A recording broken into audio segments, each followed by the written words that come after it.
Hello, this is Rex, and this is project 2.6.1, the timing clock I2C circuit.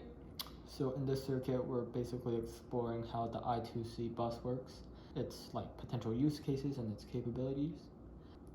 In the next video, we will DS1307 real-time clock to work while using this battery retainer and also this thermal sensor, TC74 thermal sensor, to work as well.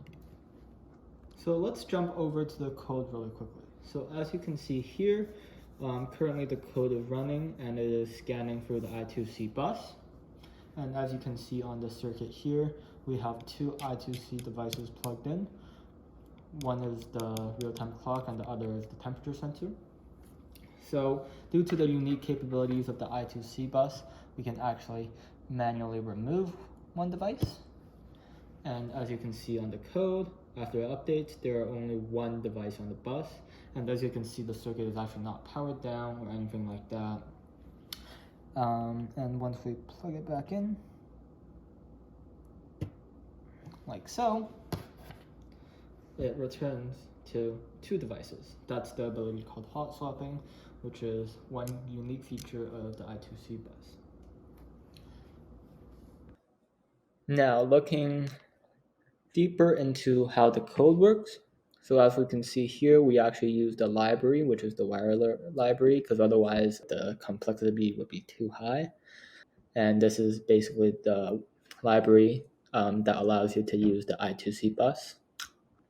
And this is just initializing everything. And here is basically the meat of the code.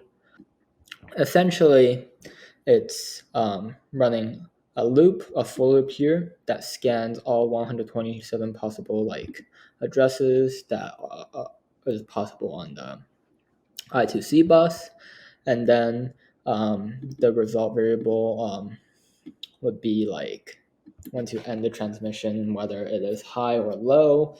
Basically, the acknowledge bit. If it's low, then it means that there will be a device there, and if it's high, there won't be a device. So we say if the result equals to 0, which means that there should be a device there, we will print that I2C device will be found there.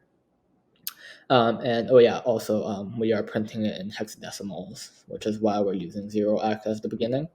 And then over here, basically, everything just gets printed out after that if statement. And then we add to our num devices, which is also important, as we're also trying to calculate the total number of devices on the bus. And after that, we have an interval delay, which is set over here as well. That just doesn't make it refresh rapidly, and just makes it refresh every 5 seconds. And that's pretty much the code. Thank you guys so much for watching my video on project 2.6.1 timing clock I2C.